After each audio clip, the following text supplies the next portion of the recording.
Okay, welcome everyone. I want to say it's a very meaningful night tonight. In the video you can't see, but we've got like 10 people here. It's really wonderful. Wednesday night, Wings, Whiskey and Wisdom at JFI, Jewish Family Initiative. I'll say for a video, my name's Rabbi Dan Klatzko, and it's a real privilege and honor to be here.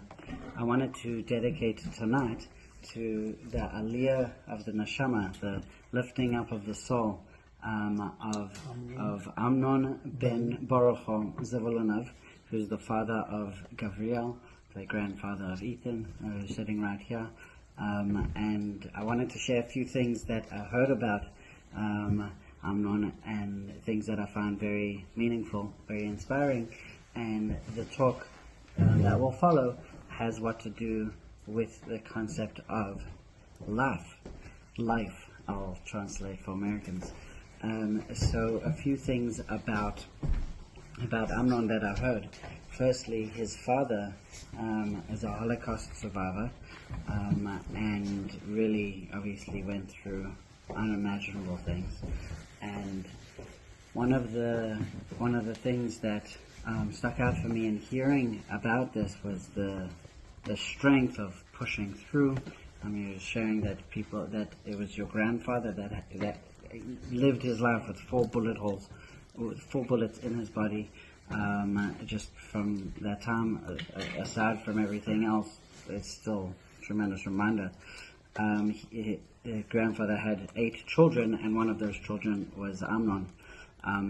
Amnon grew up in a space where his father, they didn't have too much money with the 8 kids, and Amnon wanted a different type of life. He wanted to be able to not be worried about that. So by candlelight in Russia, he would sit there by candlelight and start reading and getting educated, teaching himself how to do things, so much so that he became the go-to person for his family. Whenever they had a question of how to do something, he kind of became a family coach for everyone, even from a young age. Something that's very special about his drive to learn. He got wind that his father, Amnon's father, Gabriel's grandfather, mentioned to someone else. It was an uncle, right? That when he would, he said when his time came and he would pass away, he wanted someone to say Kaddish for him, but he knew that his son Amnon didn't know Hebrew. So he asked it was his cousin or his nephew? The cousin, that asked the cousin to say Kaddish for Amnon. And this really... No, for Amnon's father. And this really, this hit Amnon in a big way, and he said he really wants to learn Hebrew, and started teaching himself, while his father was still alive, started teaching himself Hebrew, so that he could say Kaddish, and then taught his brother, and they were able to say Kaddish when his father passed away. And so I thought that was really amazing. It wasn't just a drive to get information, as we talk about in some of these classes. We don't want to treat our minds like external hard drives where we're just dumping information. It's not for the information itself. They're just going to sit there, but it should be meaningful. So he was saying, I want to learn Hebrew, not because it's a nice culture, but this is very powerful. It can connect to God on behalf of his father, when his father passed away. So I think that's very special. I just had the privilege of seeing videos of Amnon singing. He had a very powerful voice. Wow. A very, very beautiful voice. And he was, again, the go-to person to sing the Kel Malei Rachamim for people at Shivas. He had such a soul-stirring voice. It was so powerful. People called him to come and sing when they had lost someone in their family.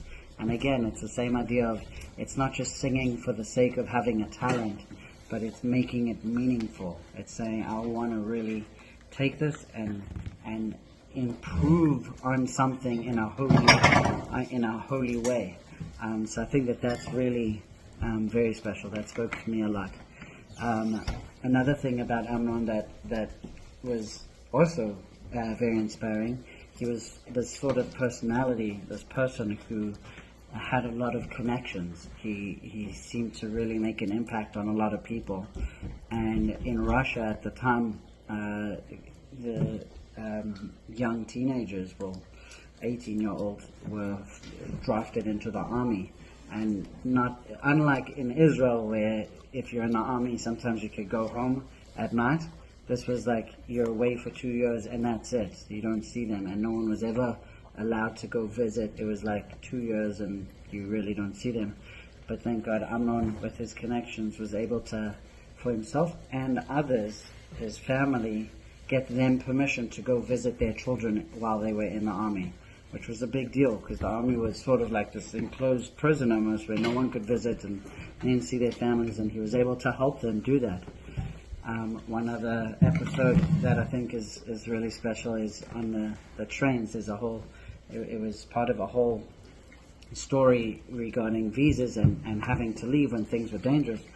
But it got to a point where they were on the train, leaving Russia, correct? It was leaving Russia, or can you remind me? My brother so he was going to the military already. Once they were taking this is Amnon's son. So Gabriel's sitting here, Amnon's his father. So one of his sons, they were taking him already on a train to go, and I'll say it in the main crux of the story that I hope I got correctly, that they really, Amnon uses connections to help his son not get drafted, but while one day Amnon was at work, the Germans came and the Russians came, and it was a German train, right? That was later, Kefan. They took his Gabriel's brother and drafted him into the army, and to go to Afghanistan, like almost like no one was at home at the time. They just took him from home. And Amnon worked really hard to get his son back, and it paid a lot of money to the train and people over there to be able to, and thank God he was able to get his son off the train and be able to come back home. Had people meet at different stations, and there were other stories that I wanted to go over the details. You were saying about the visa. I just need to get a few of the details correct before sharing it. Do you want to share it? It was easier to get to the United States with American visa. Yeah. So than Israeli visa. Yes. So we got both. So we chose to go with American visa. So then we had to travel from Russia to Warsaw, the capital state of Poland. From Poland to Vienna. From Vienna to Italy. From Vienna to Austria, from Austria to Italy, and then from Italy we got here, and I'm talking about each family had 12 60-pound bags, and it's only 5 adults that had to move these things around. With all these kids. With all the kids, not knowing where we're going. So it was some experience that we had to go through. I'm sure all this stress was on our parents. We were young, just doing things our parents told us to do. Wow. But we didn't feel the stress that our parents were going through. What stuck out for me in the story, and they worked from 9 a.m. to 12 at midnight to get all the luggage. When we moved, when we got to Italy, the bus stopped. The bus stopped right in front of the hotel, and that hotel had a door up front, but then the hotel itself was like a mile into this door that you had to take the bags and carry it. So that day we were moving this bag from 9 in the morning till 12 at night, just moving bags, one bag at a time. Wow, and you were 14 and a half. Yeah, I was 14 years. I did this with pleasure. What stuck out for me was fun, but for parents it was very stressful knowing what we were going through.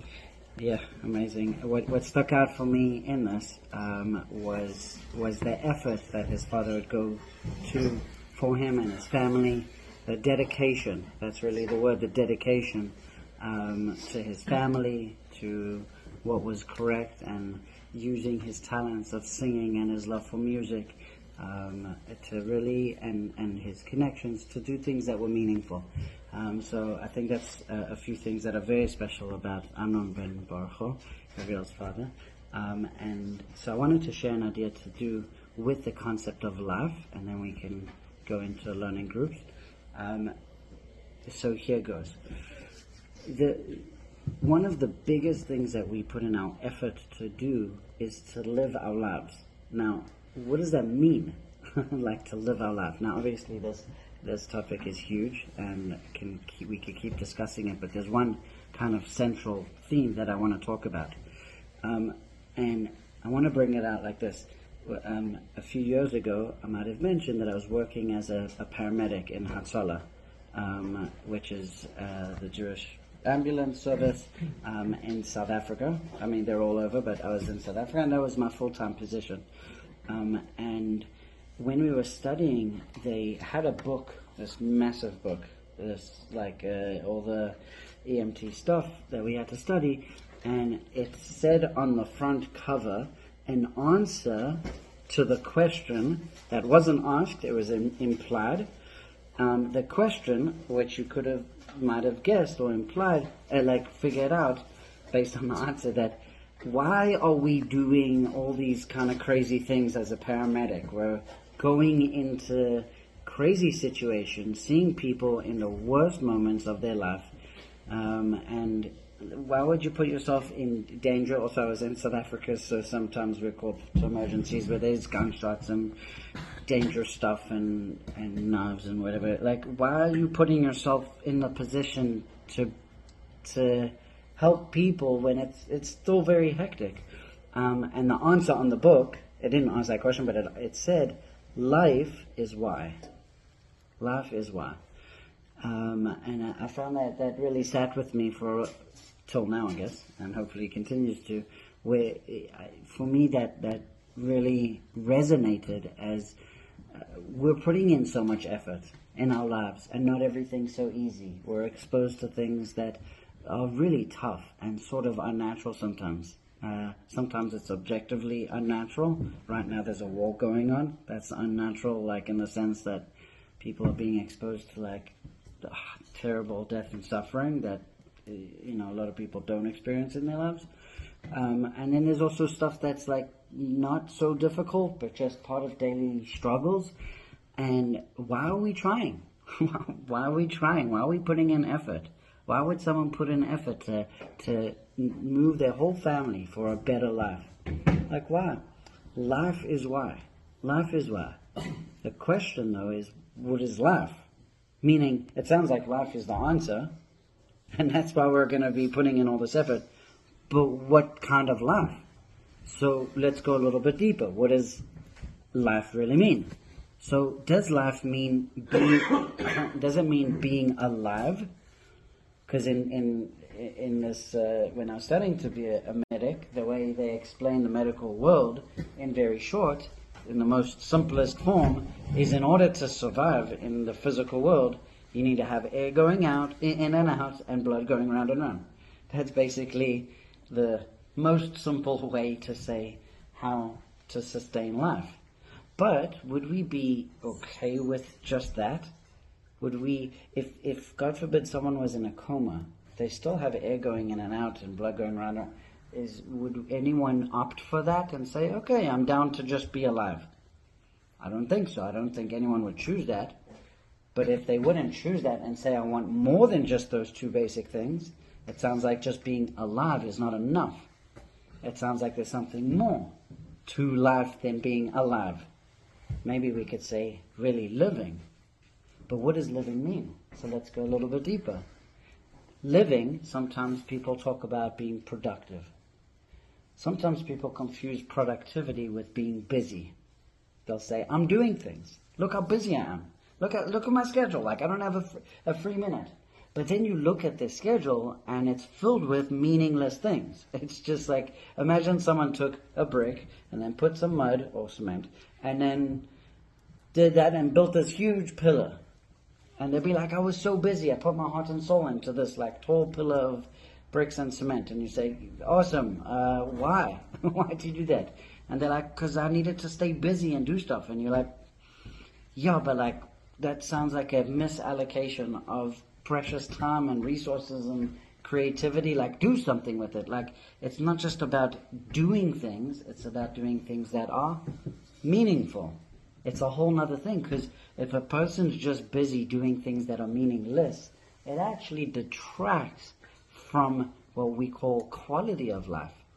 And you see this, you'll actually feel this in your emotional world. It's really your soul, where we are doing, if we are living or doing things in our day that are meaningless, that lack meaning, we get very anxious, sad, depressed. Things get very tough. They get very tough. We're just going, and you're like, I don't get it. I'm living life in the fast lane, but I'm a wreck. I'm a mess. I'm just going. I feel like a rat on a wheel, but it's not going anywhere. I just get more and more anxious until we get a bit deeper and we say, okay, I need to live a life where things are worth something. They're meaningful, full of meaning. To make this point, you could look at one of the most, I'll say one of the worst types of torture in the world that they give to people is something called menial work. It's against the Torah, and not in the times of back in the day when we were allowed to have a Jewish servant working for us. It was totally against the Torah to give him menial work. Menial work is making someone do something that's meaningless. The Egyptians did that to us. They made us build buildings on quicksand. It is soul destroying. It's soul destroying where your effort and you're pouring yourself out in there and it's just going to nothing. It's meaningless. It's just going. There's stories about people in prison that they said if you turn this lever that had like a rope going outside the wall, they said you're powering the whole city with this effort. And the guy was like, okay, motivated. At least he's in prison and he's going to be able to, the story. And he's like, at least I'm helping people. And eventually he gets freed and he's like, hey, let me go see what's on the other side. And he sees that the string's going out the wall, around a pole, and just going back. And the guy just got tremendously depressed. Now, what's the difference? In prison, the activity was the same. Like, he was still doing this and just turning it. The difference is he realized it was meaningless. It was just doing nothing. So it's torture. That's how people tortured people, by making them just carry bricks and put them there and put them there and put them there. It's a way of torture. So we shouldn't torture ourselves. Don't do that to ourselves. Our enemies try to do that. We should try to do things that are meaningful. That would be the opposite of torture. That would be productive and successful and an achievement. That would fill you with tremendous life. It would make you feel vibrant and really not just alive, but like you're living. Yeah? Now, let's go one step further, just because we need to get to a point. Where does meaning come from? I can ascribe something meaning and I can make it up. And I could say, oh, it's meaningful to pick up this cup and put it here and then put it there. And I could say that's meaningful and come up with some rationalization. How about go to the one who made the cup and made it with a purpose and said, okay, this is how you do your life in a meaningful way. Really, that's the same one, the creator, who made us as well and made up this whole system of it fills our soul. It gives it soul food when it's meaningful work, when it's connecting work, where it's something that's worthwhile. So go to the source, go to the creator to learn about what is meaningful. Then you do that, then you're really living. You're living a life that's meaningful, but based on something that's true, that's real. Then you know that's going to feed your soul. That's going to be soul food. Because in the same way as you can't feed your body with something that's not nourishing, and even if it looks like it, if you drank salt water, you might say, oh, but it's water. But it's not quenching my thirst, actually making me more thirsty. But it looks the same. Yeah, it could be deceiving. Seeing is not believing. It's something beyond just what it looks like. So you need to have something that actually works. You got to fill it with the right thing. So in order to live a real life, you got to fill it with a life that's meaningful. Where does that come from? From the Creator. That's built into the system of how we function. It has to be a life worth living. That's why we're putting in. So it's not just that life is why, it's that a godly, meaningful life is why. That's why we're putting in this effort. We wouldn't feel like it's worth it to put in our effort if it wasn't that. We wouldn't say something that we know is not worth it. But in our minds, we know it's worth it, so we keep pushing, which is amazing. That comes from a drive, a passion within our soul. That's pretty unbelievable. So we just went from, it's a very big difference. I'll end with this, that it's a very big difference to just be alive, to really living. And as I've mentioned before, when my father passed away, someone put on the fridge a quote that said, "Everyone dies, but not everyone lives." And that really spoke to me. It really resonated that it's true. That Hashem created, God the Creator created a system where we don't live in this physical world forever. There's a limited amount of time. And so all of us are going to have our time. But it's up to us to choose to really live. To really live. And there's a verse in the Torah that says this. Those of you who are connected to Hashem, your God, you are alive today. It's synonymous with life. Connection to God. That's in Deuteronomy chapter 4, verse 4. Deuteronomy Perek Daled, Pasuk Daled. Very special. So, the reason why I wanted to share this is because on a yahrzeit, we're celebrating not just that a person existed, which might be good enough to say thank you, but this is celebrating not just that someone was alive, but that he really lived, and that he took the things in his life and made it meaningful. And he took his voice, and he took his resources, and took his energy, and took his ability, and took his mind, and invested, and didn't just fill it with information, but said, I'm going to use it to make it something holy. I'm going to say Kaddish with that. I'm going to help people. I'm going to coach people and give them advice.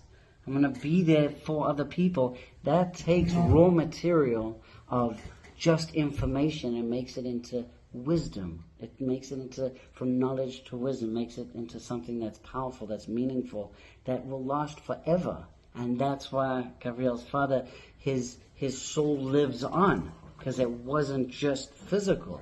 It was something that was spiritual, infused with spirituality in a holy way. It was really meaningful. So please God, his soul will go higher and higher, closer and closer to its Creator. And please God, all of us will be able to achieve that in our own lives. Have a wonderful